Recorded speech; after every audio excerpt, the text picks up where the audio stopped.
we are seeing as close to a fascist or communist takeover of the country as has ever been seen in American history. There is nothing like it that has ever happened.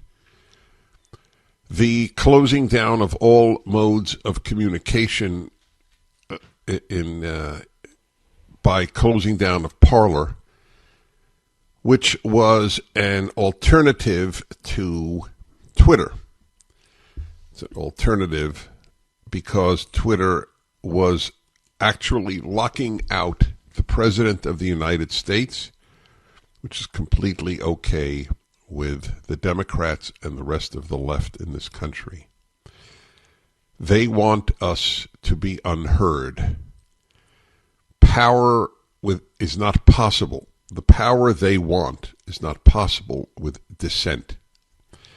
I was on Fox yesterday, Fox and Friends, which I think I'll play for you. It's quite brief as TV goes. It's brief. I mean, as TV goes, it wasn't brief, but TV is brief. And I said something I have said to you over and over. Anywhere the left gains power, whether it's political or any other, they squash dissent. The National Association of Realtors has announced that if you have hate speech in any of your emails, in any private correspondence, you can be fined and then removed from the association. This will be followed undoubtedly by other professional groups, and between all the professional groups and the media, there will be very little left. Talk radio is still standing. The word still is operative. And some dissenting outlets on the internet, the conservative, which only means non-left, but the non-left sites that are left on the internet, and they're very good, and I rely on them. But the tearing down of the banning of Parler by Amazon, which had hosted in the cloud the ability of Parler to operate, and now it cannot operate. It literally cannot operate. It's called a right wing.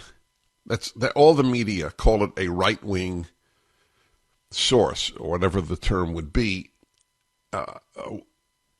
But in fact, all it is a free outlet. Free meaning free speech. A leftist could use Parler. There's no ban ideologically, which is the whole point. There is no ban ideologically. I said to you on Friday, and Robert Spencer is the only one who I have seen who has also drawn the analogy. Let me tell you a story from history. A month after the Nazis were elected in Germany in 1933, the parliament was burned down. To this day, it's not fully clear who did it, but it doesn't matter who did it. The Nazis used the Reichstag fire as an excuse to consolidate power and become the dictatorship and tyranny that it became. In the name of national emergency to fight, in their case, the communists, in our case, it's to fight the conservatives. The evil group for the Nazis were the communists, and of course, the Jews, and between those two, they could just about get rid of any ideological foe, be pro-Jewish or pro-communist. And now we have it with conservatives. The conservatives are to the left in the United States what the communists and Jews were to the Nazis. I hate using Nazi ideology as a parallel. I do hate it, and I am not accusing the left of opening concentration camps or the like. I am talking about a tactic that is identical. The use of an event to grab power over the nation. That is what has happened here. The taking down of Parler, P-A-R-L-E-R, the alternative to Twitter, means that there is no place for conservative tweeting.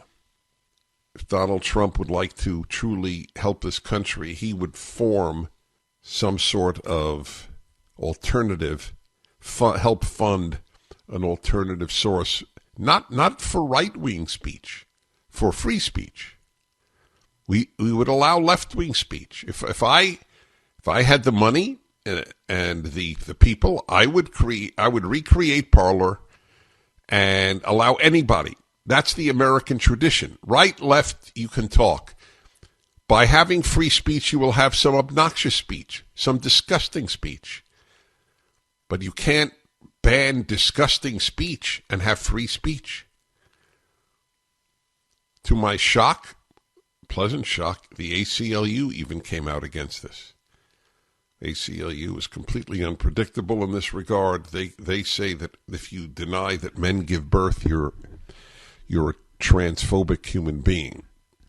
But it would be a good test, by the way, of the National Association of Realtors if somebody tweeted out, to the best of my ability to understand human beings, men do not give birth. Would that be considered a reason to fine you if you are a realtor? Something as tame as that. 5 years ago, anybody who went into a time machine from 5 years ago and heard what I just said would think I was crazy. You mean that's hateful? To say that, in your opinion, you think only men give birth? That's correct. That is where we have reached, the point that we have reached. Every single piece that I read, and I mostly read the left, speaks about how the president fomented the rioting in the U.S. Capitol. But they never actually give a quote. They just say he did it. Read the speech. I'd like you to find the quote that he told them to riot or anything near it. The damage that the rioters did was clear to me the moment it happened. By the way, I could prove to those of you who think that it was well-intentioned or whatever you think it was, the very fact that people on the right want to ascribe what happened to Antifa proves that they think what happened was terrible, right? If you think what happened was good, why would you want to blame Antifa? By the way, I'm agnostic on whether Antifa participated or not.